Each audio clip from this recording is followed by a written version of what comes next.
How great would it be to get up close and personal with the beauty industry heroes we love and admire, and to ask them, how did you learn to do what you do? I'm Chris Baran, a hairstylist and educator for 40 plus years, and I'm inviting all our heroes to chat and share the secrets of their success.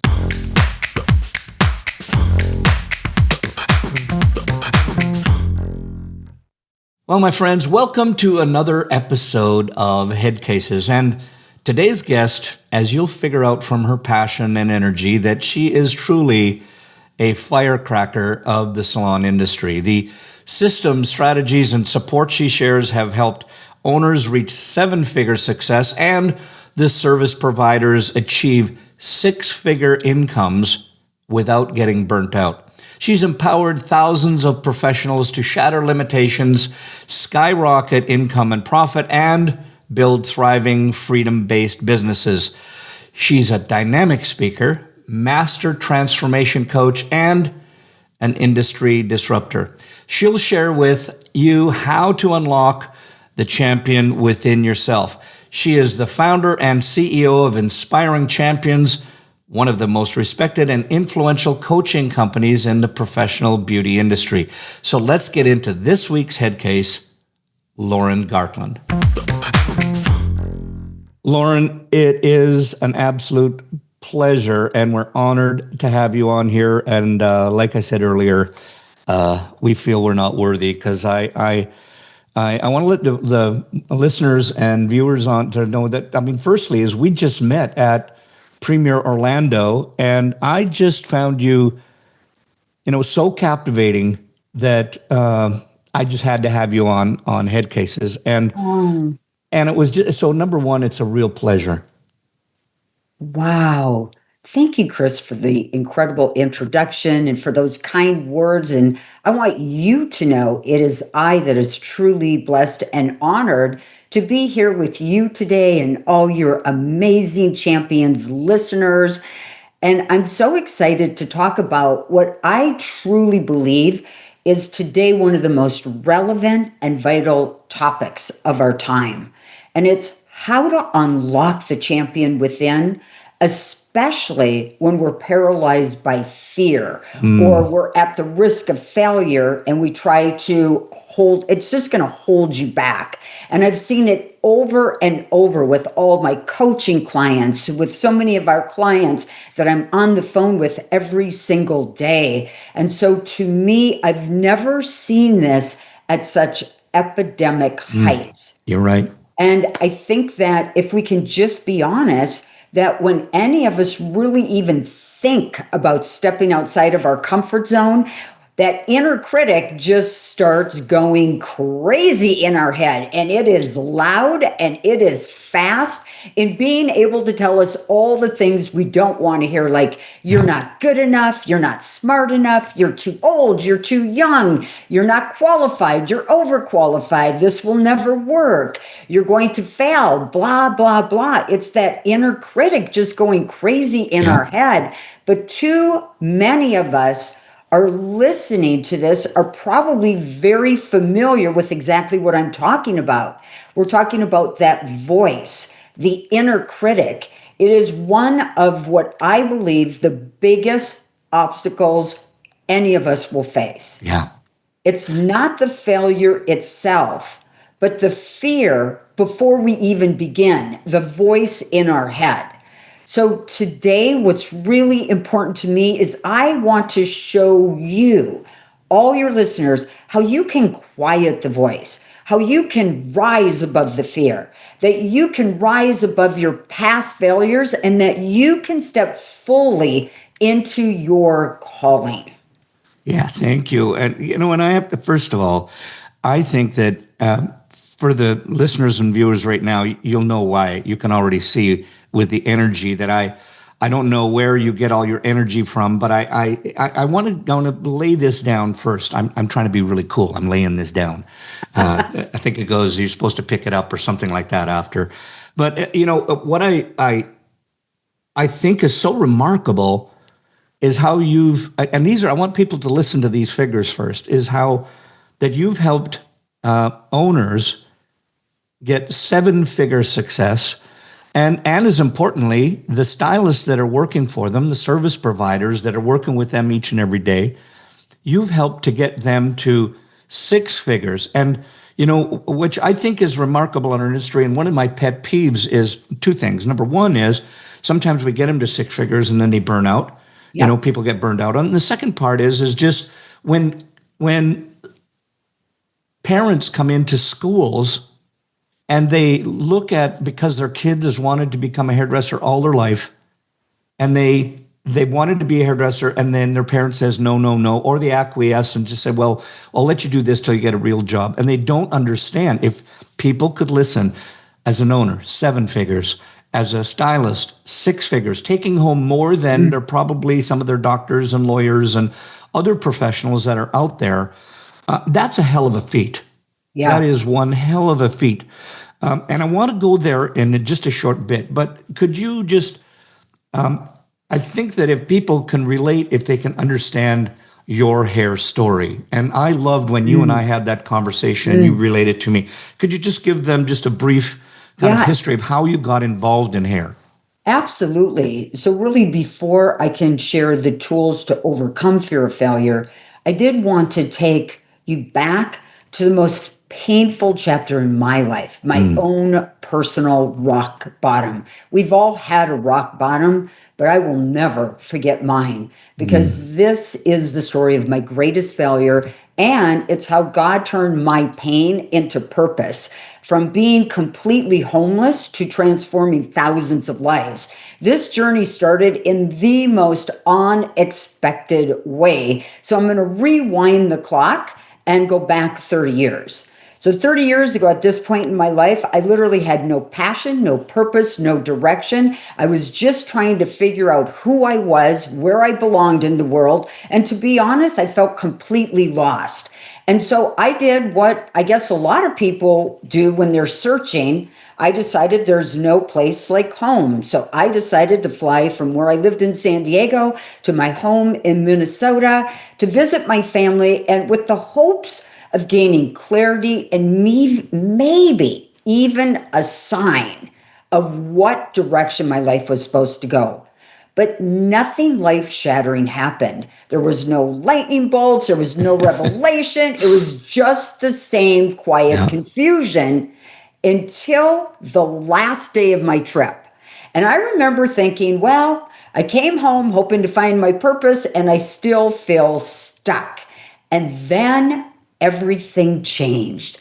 That morning of my last day, my best friend, Corey, she called me and said, Lauren, it's your last night in town. Get dressed up, girl. We're going to go out to the hottest spot in town. So I got all ready, still unsure of everything in my life, except that I loved a good girls' night out. So Corey picked me up. I jumped in the car. Off we went, and she pulled into the parking lot of, okay, wait for it, TGI Fridays. Yes, TGI Fridays. It was the hot spot in the 80s. And so as we got out of the car, I remember she looked at me and she said, all right, let's go have fun and let's meet some hot men. And we were both laughing. But what I didn't know was that one small decision, that one ordinary evening, would be the first step in a life I never could have ever imagined. It was the beginning of a journey that would take me from being completely broken to founding a company that has literally transformed and changed tens of thousands of lives. But first, I would lose everything. And so that night, when we walked into TGI Fridays, we were not even in there for a minute. And my friend Corey saw something in the distance, and she started running through Fridays like a deer in headlights. And she didn't do it quietly. She was screaming and yelling, and her arms were flaring, and the entire restaurant stopped looking at this crazy woman. And she ran across the restaurant, and she grabbed this man, and they were jumping up and down. They were hugging, they were kissing. And I walked over there, and my first thought was, my gosh, she has not wasted any time. But I was like, who is this man? So all of a sudden she takes her right hand, she puts it on my shoulder and she said, Lauren, this is Michael, my hairdresser. And I thought, I don't know who Michael is, but I want what he has. I had never, ever seen someone get so excited about another human being. I loved the fire she had when she saw him, and I thought, I have got to have that. So there I am, all of a sudden, talking to her hairdresser, Michael. And in less than 3 minutes, a complete stranger that I have never ever met before, that I have never seen again, said something that not only changed my life, but an entire community. Because all of a sudden, Michael looked at me, Chris, and he said, you should sell hair products. I would love for someone like you to come in my salon. I hear they make really good money. You have the greatest energy for it. You need to sell hair products. And oh my gosh, I felt it. It started in my little toes. I felt it move up my entire body and it erupted out of my skull. Like, yes, I was born to sell hair products. And those are the moments of magic. Those are the moments you never forget because it's a fire is lit in you that no one can describe. It's like in that moment, I had a passion. And that moment, I found my purpose. And I looked at them, I was like, yes, I'm going to sell hair products. Next day, I get on the airplane and I quickly realized, okay, you have never been a salesperson. You've never been in the salon industry. And I don't even know if you've ever used a professional product. So I sat there thinking about it and I went, wait a minute, yes. I have one professional product. It was a white bottle, black letters that said Freeze and Shine by Paul Mitchell. And in 1985, Paul Mitchell was a brand new company. And all I knew was, yes, I have got to sell Freeze and Shine. So I go back to San Diego. I find out this little tiny blonde named Jeannie Bra, which at the time, I did not know this, but Jeannie was one of the top 5 women hairdressers in the world. Yep. She was an icon. She was a game changer. She was a difference maker, but I didn't know this about her. We didn't even have computers then to go on a website and look anything up. So I just call up Jeannie Bra, never met her. I go, Jeannie, you don't know me, but my name is Lauren Gartland, and I'm going to be your #1 salesperson. And she was like, that's fantastic. Do you have your license? I go, absolutely. I've got my driver's license. And she did. She laughed like you, Chris. And I thought, why is she laughing? And she goes, no, your cosmetology license. In that moment, Chris, the great majority of people would have stopped. Yeah. And I said, Jeannie, no, I don't have it. I go, in fact, I don't need it. I go, you just need to put me out there. I am on fire to sell this. I'm going to be your #1 person. And Jeannie said, no, I'm sorry, you need a license. And that's where most people stop. They take no as permanent. They take no as forever. And I have this fire. When you got the fire, there's no stopping you. I mean, everybody and everything better get on your way. So I decided, okay, I'm just going to stalk this little blonde. I'm going to call Jeannie until I wear her down. And I literally called her day after day after day after day for weeks, and it never changed. Jeannie, it's Lauren Gartland, your #1 salesperson. I'm ready, Jeannie. Let's get out there and sell Freeze and Shine. And she'd say, did you get your license? No, but I can do it. You know, in life, when we have a dream, when we find our passion, you have got to believe you've already gotten to your finish line. You've got to already believe you're at the top. You got to believe you brought it to fruition, even though it hasn't even started.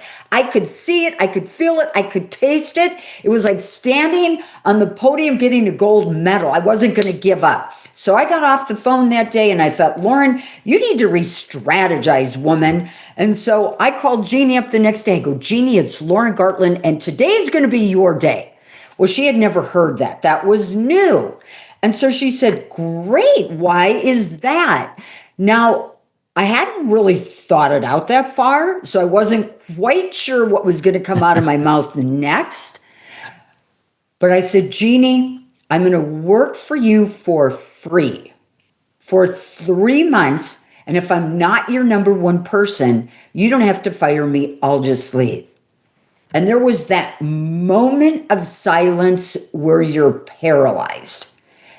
And finally she said, how can I say no to that?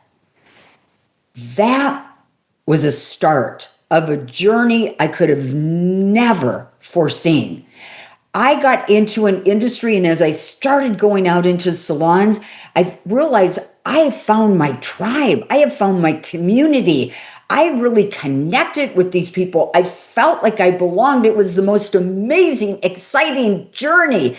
And I became not only Jeannie's number one person, but in the entire nation. I was their first $1 million sales consultant. Wow. And at that time, the average product sold from our distributor into their salon for $1.80 to $2.10. That's a lot of product. You do the math. Yeah. Everybody in San Diego was buying Freeze and Shine. But to me, it was the greatest adventure. I loved every moment of it.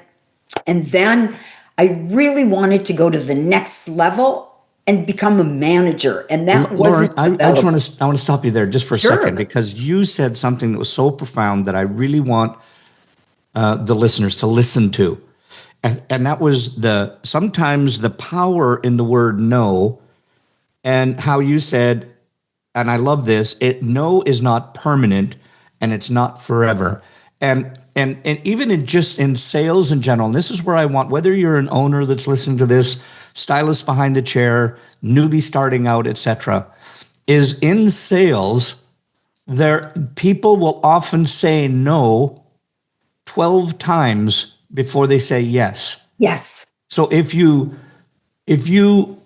just take the no as, listen, they're not saying no, they're just saying not right now. Exactly. And you just have to wait for the next one. And eventually, like you can say, if you can imagine the fervor that you had, the excitement that you had, the belief and the trust that you had in what you're selling, because that's where true sales come from. Yes. Not that, I love that you're saying, I want to be the best salesperson, but it only happens when you believe and you trust in what you're selling. Absolutely. The most important thing for all of us to remember is a no is not final. A no today can easily become a yes tomorrow, but often it's our strategy that we have to change. Yeah. And most people in our industry would rather die in a fire than ever be perceived as a pushy salesperson. And so a no true. to them is permanent. Yeah. It's permanent, and it should never be permanent.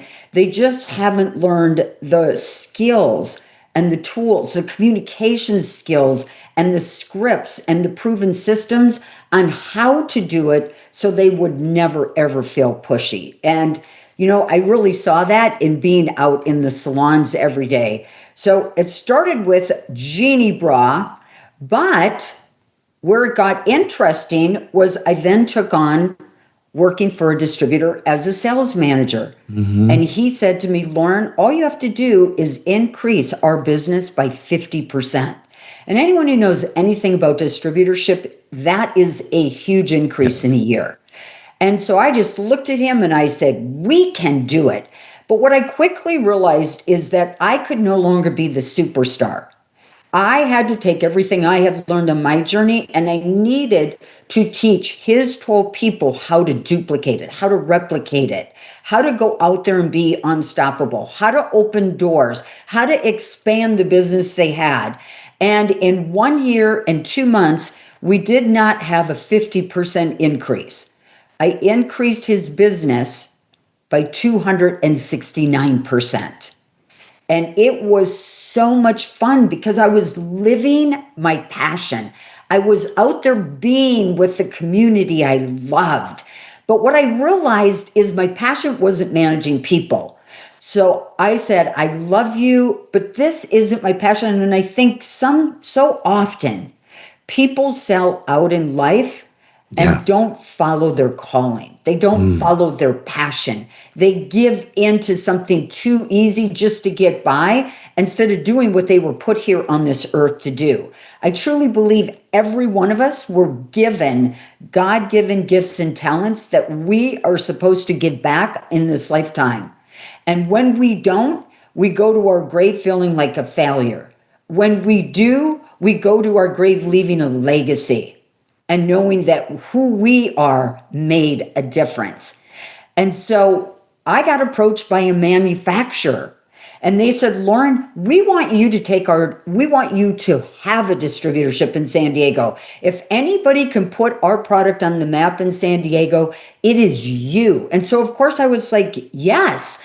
Well, I had never owned a business. I knew nothing about it. But I had that passion. I was in the community I loved, and I had a lot of raving fans. So to me, this was going to be easy breezy. But to own a business is a huge risk, risk that most people won't take. If owning a business was easy, trust me, everyone on the planet would own one. Only 3% make it past 10 years. And so I was willing to take the risk because they said, all you have to do, Lauren, is increase by 100%. And I knew what the starting point was, and I knew I could blow that out of the water. They said, you have nothing to worry about as long as you increase by 100% in the first year. So off to the races I went. I sold everything I could think of. I closed out all my savings accounts. I closed out my 401k, paid the penalties, borrowed money from a couple people, and off to the races. I got all the money I needed to start open. They had me sharing a warehouse with another distributor to save on expenses, and that could help me a little bit since this was first for me. Well, 8 months into that journey, I showed up that day, and when I put my key in the door, it did not open. The other owner of the distributor I was sharing the warehouse with, he showed up, put his key in the door, and it opened. And I could tell by the look on his face that something bad was about to happen. And when he opened that door and I looked across the room and I saw my desk, I could see it was empty. I could see the boxes piled up around my desk. And so I walked over, and on my desk was an envelope. When I opened it up, all it had was one sentence. And that one sentence said, you are terminated instantaneously. And I remember in that moment, I knew I had just lost all my money. It was a brand new company. Everything was going back in to build it. And I knew all my money was gone. I left there feeling so much shame, feeling so much upset, so much burden, thinking, how did this happen? I did everything right. How did this outcome happen? I increased it by 800% in 8 months. They wanted 100% in a year. Your mind starts to go crazy when failure happens, and you start to make a lot of stuff up. And I got in my car and I drove home and I got in my bed and I laid there for a week, paralyzed by fear. I couldn't even breathe. I was paralyzed. Like, how do I start my life over from here? And after the biggest pity party of my life, that voice inside of me that we all have, it's that champion within. It was soft, but I heard it. It said, Lauren, get up and finish your race. And I didn't know what I was going to do. I didn't know how I was going to do it, but I knew that I had to get in action because action creates momentum. And so I said, I got to go find a job, a job. And so off I went to find a job, and I have this amazing resume. Interestingly enough, no one would hire me. I couldn't even get a job at Denny's. It was the craziest thing because my mindset was so screwed up. People were feeling my energy, but there was actually a bigger reason. So weeks turned into months and I couldn't pay any of my bills. I didn't even have $10 to put gas in my car. I remember someone handing me $20. I wish I could give you more, but use this to at least put gas in your car. And that day, I remember that $20, it felt like 20,000. And I just kept going out there trying to get a job and it wasn't happening. And finally, I had to file bankruptcy, which was one of my greatest failures because integrity is my core value. And that to me was such an out of integrity. But I remember the day coming back to my house for looking for a job and having the eviction notice on my door saying you have 3 days to get out. And the shame grew stronger. The hopelessness overcame me. The bitterness was unbearable. The pain, I could hardly stand it. And all I could do was go to a neighbor and say, I don't have any money, but can you please get a U-Haul and help me put my things into storage, which he did. And so I put all of my things in storage and I lived in my car. And I went to the beaches in San Diego and I had to go in when my whole world had fallen apart. I'd lost all my money. I lost my home. I had filed bankruptcy and I had to put on my happy mask. My life's working. Nothing's wrong. Everything is perfect. When my entire world had fallen apart. And one day, my church found me and said, we have a home for you. Oh, wow. And that day, it felt like I had been in the ocean during a storm without a lifesaver. But that day, when they found me, I felt like they put a lifesaver on me. I felt hopeful. I felt like I can start over. And I was so excited. So I went to this home and I just said, please, can you take me to my storage unit so I can get all of my belongings? And they were like, yes, of course we will do that. So off we went to the storage unit. And I will never forget when we threw that big steel door. We opened it up and I looked inside and I could not believe my eyes. Everything from my entire life that had been in there was gone. It was empty, except for one box, one container that had my IRS files in it. That was the only thing left behind. That was a devastating moment because now I've lost all my money, filed bankruptcy, lost my home, and now I've lost all my personal belongings. It's as though a tsunami went through your life, a firestorm. And so when I see all these disasters and I see people losing everything, I know what it looks like. I know what it feels like. And I've been there. And it is not easy. That is a failure you don't ever forget. And I went back and I thought, I don't even know where to begin. I don't even know what to do. And a week later, I'm standing there in the kitchen at 6. It was like a little after 6 a.m. And that day, I felt God just took me by the hands. I felt his presence like never before. I felt him holding my hands and I could almost feel his breath on me. It was the most incredible moment. And he simply said, Lauren, everything you have done up to this moment is for right now. You're going to start a company called Inspiring Champions, and you're going to transform thousands of lives. And you're going to use your pain to bring gain to others. And I was like, no way. Has the cheese slid off the cracker? No, I'm broke. I'm broken. I've lost everything. Who is even going to listen to me? Are you crazy? But God will use the most ordinary people to do the most extraordinary things. He already knew my calling, He already knew my purpose on earth. And so I finally gave in. And here we are. This year we celebrated 30 years. Wow. After heartbreak, after massive loss, after rebuilding, and after relentless faith, we have transformed tens of thousands of lives.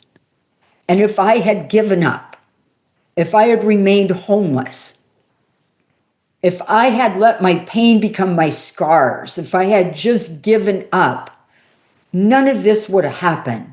So what I can say is if I can do it, anyone listening can do it. I'm not saying it's going to be easy, but I promise you, you have a calling, you have a purpose. And when you tap into that, and that's what I love helping people with, you will change your life and thousands of lives too. And one of my favorite quotes that I say for myself is, I lost everything except my calling. And that calling is what actually saved me. And it will do the same for you because you're not here by accident. You're a champion and your next chapter starts now.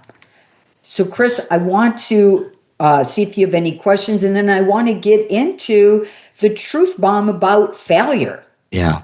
Well, first of all, and some actions. I bet we have something in common. I have this love-hate relationship. I hate paying for something that I'm not using. I hate working in a small, cramped box. Yet, I love working in a cool salon that impresses my clients, and I love the culture and synergy of a team while enjoying the freedom of being my own boss. You too? What if all that was available to you at the salon you rent from? Meet Artist on Go, a game-changing way to rent salon space. With Artist on Go, you only pay for the time you're behind the chair. You can choose a salon that fits your vibe, location, and amenities. With Artist on Go, you're a part of a stylist community, not hustling alone. Plus, you get to enjoy perks like clean towels and back bar supplies. Check out Artist on Go, built for stylists serious about their clients and growing their brand without the hassles of managing a space. Here's the kicker. You can save more than 50% on your rent. To find out more, go to bit.ly/artistongocb. That's bit.ly/artistongocb. What I'm hoping that people are taking away right now is that, excuse me, what I want people to take away from right now is I think to be a good leader, first, you had to have some failure, and then you have to have some vulnerability about you to be able to share it. And what I'm loving that you're saying is that when you talked about all that failure, I don't know about the other people that are out there, but I felt like a connection because I've had failures in the past. And I think that if you're going to be a good leader that helps to grow, number one, you have to have the failure. Number two, you have to have your growth. That's where your 30 years came from. And then number three is you've got to systematize what your success was based on. And I loved when you were talking about entrepreneurship, and because it's not for the faint of heart. So I'm hoping that what we can do in this is and I'd love you to be able to say, what are some of the steps that they have to do in order to get that championship mindset and to unlock that championship, with that champion within them. And if you could give us, not only for like owners, but also stylists and the newbies starting out, because the owners might have had some of that, but we've got all these other people that can relate or maybe can't because they're just starting off. So if you could, what would you say, what would be the number one thing that we have to shift when we're going through that failure, when we're going through that hard time, when you want to curl up in your bed with a wubby, put your thumb in your mouth, and not get out of bed for 2 or 3 years. Right. Tell us what All do right. champions do in that case? All right. Well, I love this part. And you know, what I'm going to be sharing is for anybody, a child, a teenager, an adult, someone in the industry, someone out of the industry. What I'm going to be sharing today is for anyone and everyone, because let's just talk real about fear. Failure isn't the opposite. Failure isn't the opposite of success. Yeah. It's the pathway to it. Everyone fails. And the key to that is to learn to rise and get up. To the resilience is about avoiding pain. It's about standing up again. After you've been knocked down even over and over and over, because some people keep getting knocked down, but we're not learning from it.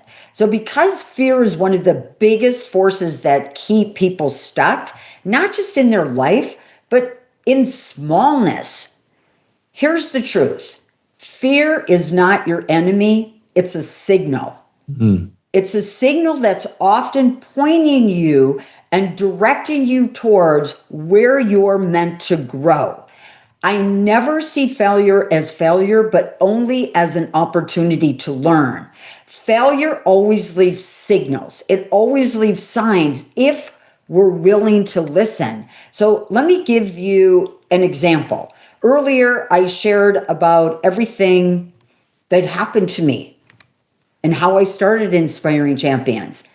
And when I shared this, I actually can look back and I can see what a blessing all of it was. And so here are some life-changing lessons that I learned from my greatest failure. And I believe each of us must embrace these lessons on our own journey. I'm going to get into many different things, but I'm going to start with these three. Number one, every one of us have experienced some type of success.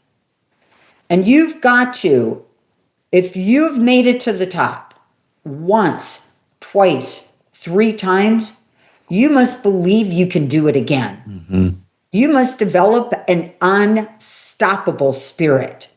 Your comeback, it's never canceled. It's just in process. And so remember those victories. Go back to those moments, and you must remember them and relive them and what it felt like and what it looked like. And then you got to find that champion inside of you. Know if you could do it before, you can do it again. Number 2, you can lose everything the world says matters. You lose your money, your home, your belongings, but what no one can ever take away are the lessons we learned. Because there's no such thing as failure when you choose to learn from it. As I said earlier, I don't see failure as failure. I see it as feedback. And see, most people get so paralyzed by the failure, their brain shuts down and they don't want to look at. That's the time you have to look at, well, wait a minute. What do I learn from this? It's the fuel to grow, to evolve, and to rise higher than ever before. And number 3, what I learned is sometimes what we think is meant for harm is actually meant for good and to heal us. What can feel like destruction might actually be a divine redirection. Mm-hmm. We just can't see it and feel it in the time. And so these are the times that shape us. They prepare us for something greater. We just don't see it while we're in the thick of it, while we're in the storm. Let me reframe how I want to say this. Had I not lost my distributorship, if I had not lost all my money, if I had not lost my home, if I had not filed bankruptcy, if I had not lost all my personal belongings, I can tell you without any uncertainty, I would have never, ever started Inspiring Champions. Yeah. I would have gone in a different direction. And I truly believe now that God was smart enough to know that he had to keep plucking these things from me until I would say yes. I would have missed my true calling. And I think many listeners are missing their true calling because they don't embrace the growth and the learning. So what do you do when you're paralyzed by fear? Because we've all been there. I want to share what I call 5 powerful frameworks that all of us can do. So step 1, you got to name it to tame it. You can't overcome what you're unwilling to face. You've got to push the pause button of life. And you got to sit down and you got to have a come to Jesus meeting with yourself. And you've got to identify the fear and you got to write it down. What is it? Once you can see it, you can't unsee it. Now you get to face it head on and you can go after the shift. So when you write the fear down, really go, what is it I fear most? Is it the fear of failure? Is it fear it won't work? Is it fear I won't have enough money? Get specific. What exactly am I afraid of? And then you got to flip the script. Step 2, you got to flip the script. What if failure was just feedback? We've been conditioned to see failure as the end of the road. But what if it's just a signpost pointing us forward to something we need to learn or change? I want you to imagine while we're in the heat of that failure, if we could begin to see it that way. Oh my gosh, this isn't the end. This is a sign point, a signpost. This is pointing me towards something bigger, towards something greater, to something I need to learn or change. Failure doesn't mean you're done. It means there's data to grow from. It means that every mistake, every mishap, every no is feedback. So something needs to shift. Something can be refined. You're being redirected, not rejected. You know, I love what you're saying there is because, you know, I think that it's cultural with us about fear and failure. You know, it's built into our cultural system. Our culture is the fact that, you know, we're pack animals and we're so afraid that we'll get left out of the group or we'll be ostracized or whatever. And that was, as Maslow always said, that's one of the human needs that people have. And to your point is that, you know, the weird part of it is that we're seen higher and when we do things right in society, and then we're viewed as lesser when we make mistakes. But the reality is that learning means you're going to make mistakes. That's what learning is making the mistakes. You're never going to do it perfectly the first time. And so what I love what you're saying, and I'm hoping that all the people that are out there right now saying, do I have to go through all of that bankruptcy and losing my job and losing my home and living in my car? Do they have to go through that in order to get this and to get the aha moment that you had to go through? So do they? How would you, like, if somebody's out there thinking, God, do I have to go through all of that before I can find my calling? What do you say to them? Well, all of us have a different calling. And I think what I was called to do in this lifetime meant I needed to experience what all the people that were going to come into my world, I had to know everything they could possibly go through. I had to experience it. So when I coach people, when I work with people, Gotcha. Whatever they've been through, it's very, very, I can tell you, I probably have been through it. I have had more trauma, more pain, more failure than most people could ever imagine. But now I get to use that pain and turn it into gain. I get to take those scars and turn them into stars. There had to be a lot of healing. And so for me, I think I had to go through all of that to be able to do what I was put here to do. I hope no one has to go through what I did. I mean, that would be my wish. But if we do, it's because it's going to be used for a purpose. And so I always think we have to reframe fear as a teacher. So instead of asking, and this is a normal place for us to go when failure happens, and it can be a little thing. It could be a child getting a C on their report card when they know they're going to get grounded and they're going to be reprimanded because they didn't get an A. That could be a failure. Failures can be what might look small to some of us, but huge to someone else. And so where we go is, why did this happen to me? Why is this happening to me? That is not the question to ever ask.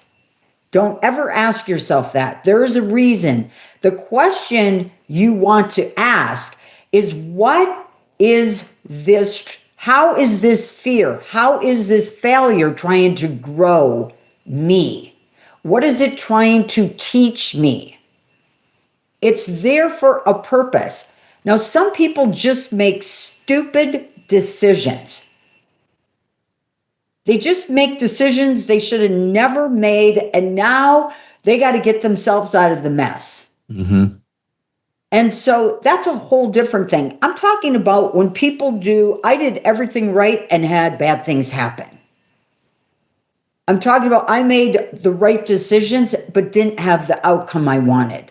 And that's going to happen to all of us. So fear is often showing us the exact place where we're being called to be. So if someone's really afraid to speak, maybe they're being called to lead.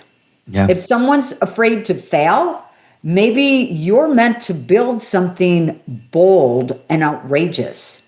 If you're afraid you're not enough, maybe you're being invited to remember who God says you are. Not who we say we are, or the world says we are, or our inner critic says we are. When we see fear as a teacher, not a tyrant, we shift from paralysis to power. We've got to replace the fear story with our faith statements.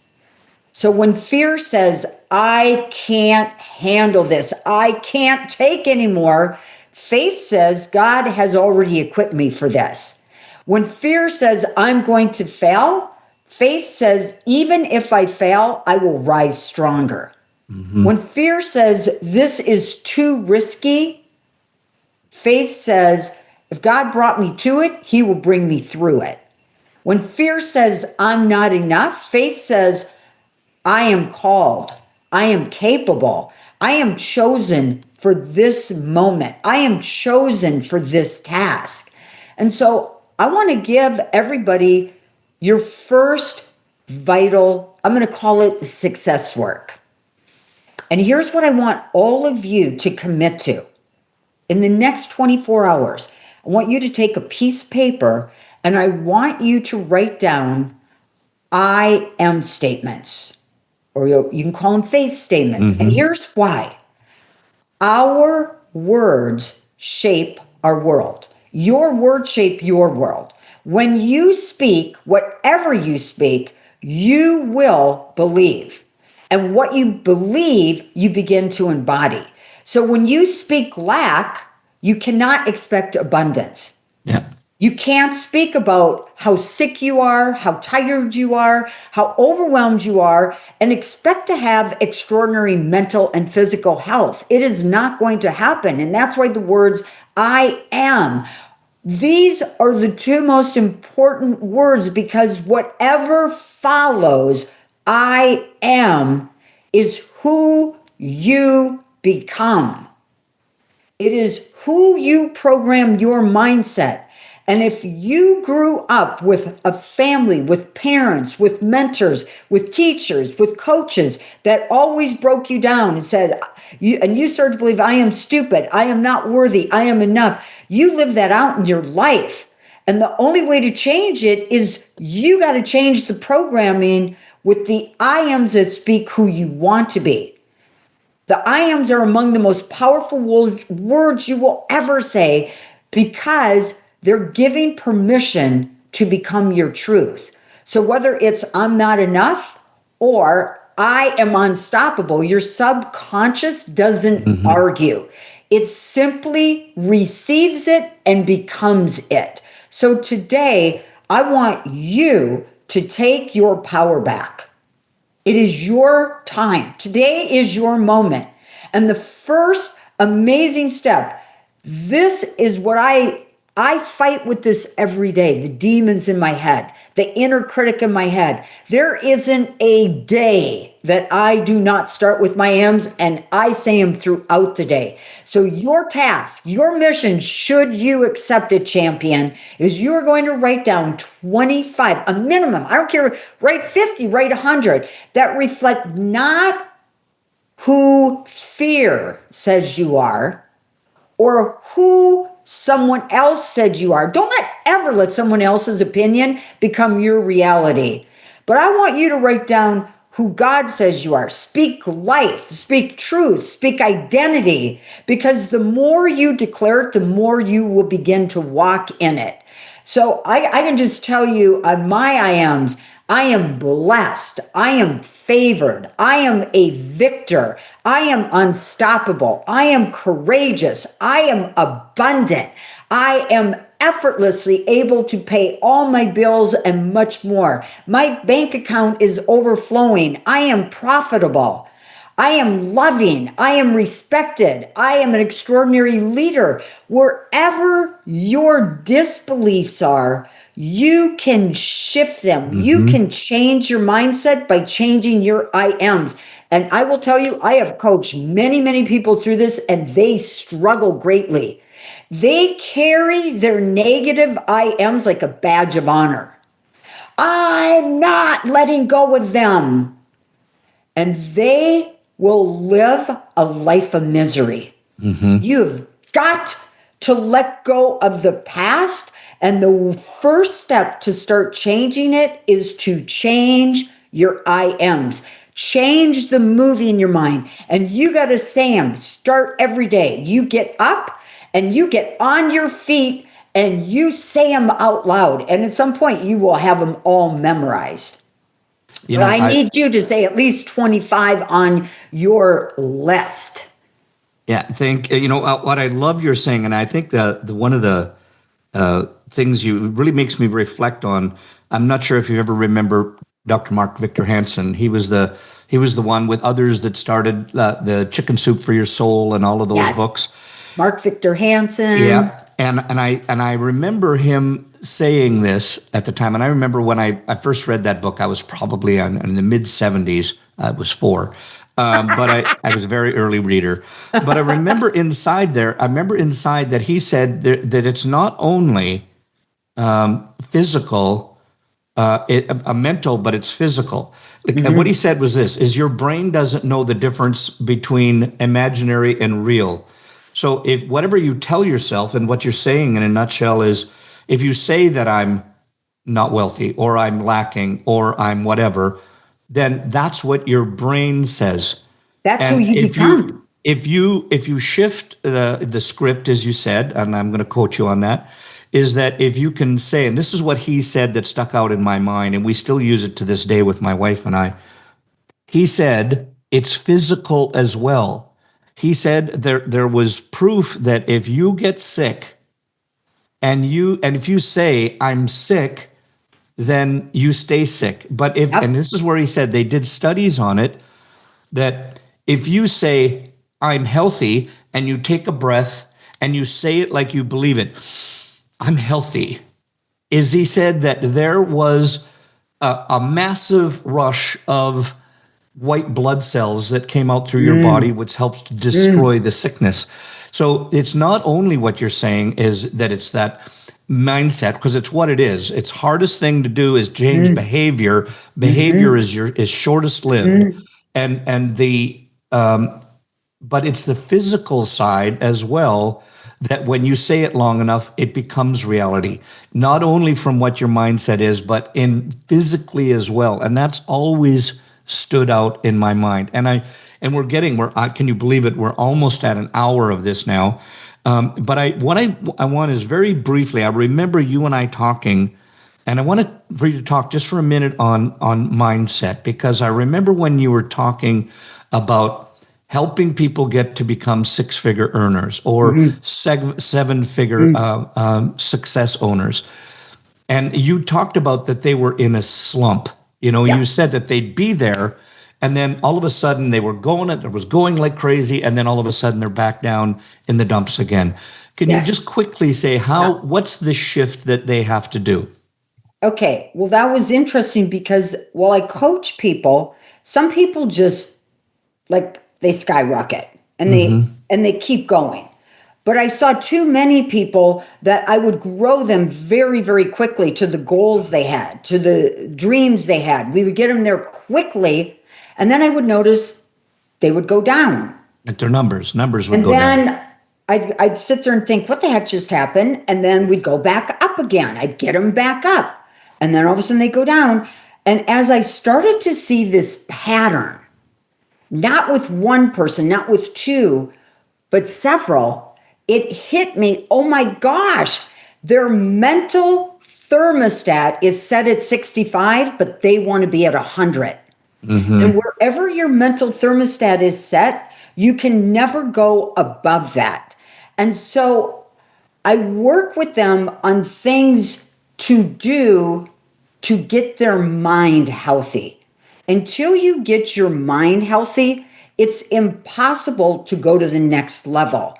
And, social media is really, it can be good, but it can be devastating what it's doing to our earlier generation, our younger people, and the anxiety and the depression and all it's causing, and the gaming and what people are watching on video, the messages it's sending, and the music, the words in the music. We are getting programmed with devastating messages, or we're getting programmed with unrealistic things. We're looking at these people on social media and thinking, oh my God, what a loser I am. Look what they're doing. I should be doing that. And I'm going to tell you, I'm guilty of that. I go on and look at people who are doing what I am, and I think, wow, I should be doing so much better. And then I have to catch myself and go, no, you are not them.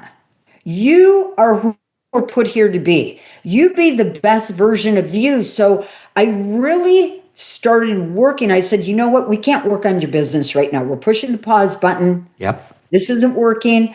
And let's work on your mindset. Let's shift your mindset. And so I'll share a couple of the things I do with them. And the first thing is the I am. We have to reprogram their thinking. When you change the way you think, you change everything. And as I said, it's very difficult for people, and you have to do it consistently every day. The next thing, one of the most powerful ways, and this is a hard one for people to grasp, is the power of gratitude. Gratitude is more than a feel-good emotion.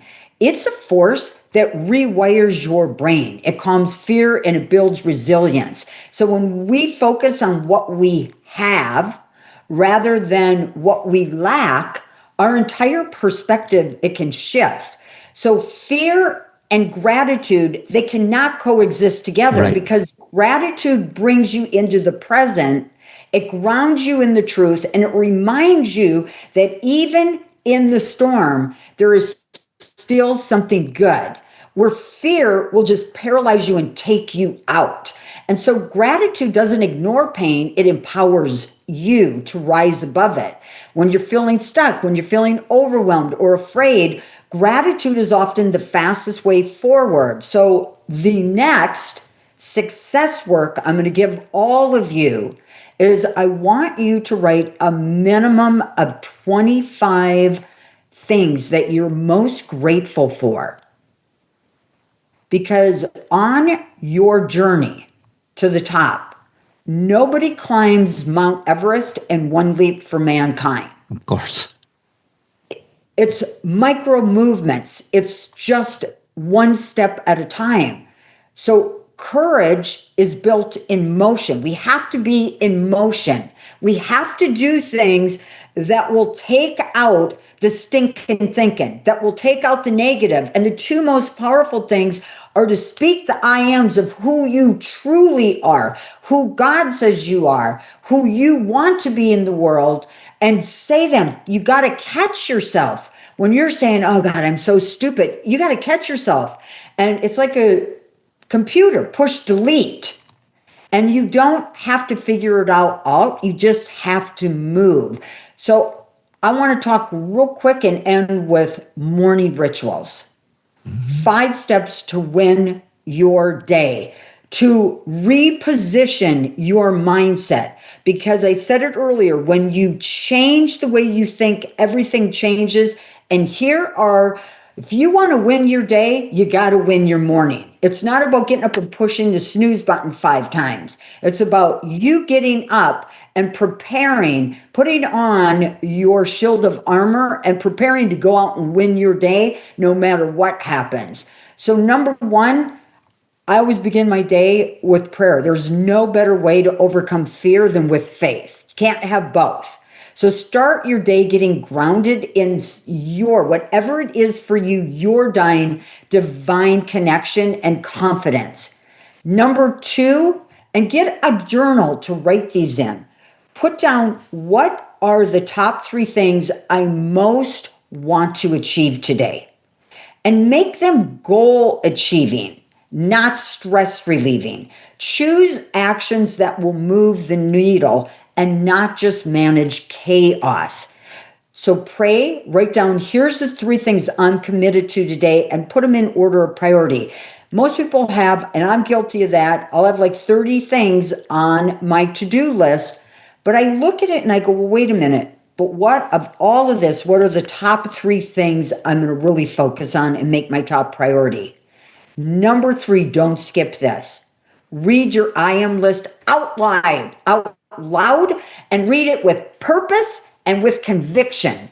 This will quiet the inner critic, and it's going to reprogram the stinking thinking into intentionality and powerful self-belief. Number 4, read your gratitude list. Say it out loud if you can. You can't stay discouraged when you're focused on what's good and what you already have, because all of us have something good. And number 5, I love this one. It's the one sentence you say every morning. I say it before I even get out of bed. And if I miss that step, I say it when I get out of bed. And if I miss it when I get out of bed, I say it in my morning rituals. And it is this: I want you to hold your arms up in the air, and I want you to declare something great is going to happen to me today. And I want you to visualize it. I want you to feel it. I want you to speak it. But most importantly, expect it. Expect that you are a magnet attracting only the highest and the best. Focus on what you want and not what is. And remember, surround yourself with champions. You can't soar with eagles if you hang out with chickens. Surround yourself with champions, high achievers, winners, people who are living the kind of life you want. We are all smart enough to know that proximity is power. So get around people who call out your greatness and not your excuses. Love it. I love it. And you know, I've got one. I'm going to ask you, how do people get a hold of you just in a second? So, because I'm sure that people are going to want to go for you for advice or for some coaching or whatever. But what I love that you were saying is that if you're, whether you're just starting out in our business, whether you're an owner that's been around for a good deal of time, is that there's 2 sides to everything that we do. You've got a business side that you're thinking about, but you also have to have that personal development side and the spiritual side that goes along with it. Now, for some, spiritual might be that it is their faith, but spiritual also means the emotion that you bring and the way that you set your body into motion in the daytime. And the reality is so many people always think about the abundance side, the business side, but you can't have all that unless you have the excuse me, but you can't have that unless you have the personal development and that emotion, that charge that brings you forward as well. So I just want to say, Lauren, thank you so much for being here and for sharing. We all see your energy and the passion that you have. And before we say final goodbyes, is how do people get a hold of you? What do they need to do to say to get a hold of you, to be coached, advice, whatever that might be? How do they do that? That would be great, because my greatest passion and calling in life is helping people reach their full potential. And we are more than a program. We are life-changing. We are transformation. And you said it best. You have to have the heart and the mindset of a champion, but you need the business skills and tools. And I will tell you, here we are 30 years later, and every one of our graduates says, and we have thousands of graduates, nobody has better repeatable systems than Inspiring Champions to quickly grow people in our industry. I can take someone new in the industry and get them to 100,000 in the first year, because it's repeatable, it's scripted. So they need that. If they want to contact me, I would love that. They can, and I'm sure you'll have this somewhere for them to see, but my email, it's Lauren, Lauren, Lauren at inspiringchampions.com. You can also go onto our Facebook page, onto our Instagram. You can go onto our website, inspiringchampions.com, and you can get all of those and put them on so people can see that.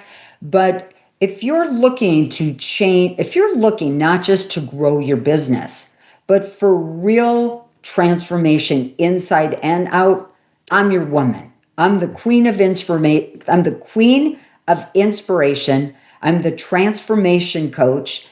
And I hope that today's message, that it lit a fire in your heart and that it gave you the tools to rise higher than ever before. And thank you for the great privilege. I just can't thank you enough, Chris. What an honor. And I am cheering every one of your listeners on to their grandest goals and dreams. Thank you. And Lauren, the honor has been ours, and we thank you so much for taking away from your busy schedule and being on and sharing with us. So I just want to say one more time, thank you so much. My pleasure. Bye. Okay, and take care, everybody. Bye-bye. Thanks again for watching this episode, and if you liked what you heard, remember to smash that like or follow button, depending on your preferred platform. And make sure to share it with anyone you know that might be a fellow Headcase. Headcases is produced by Cut Action Media, with Marjorie Phillips doing the planning parts, Lee Baran on the video bits, and Adrian Taverner mixing the audio jazz.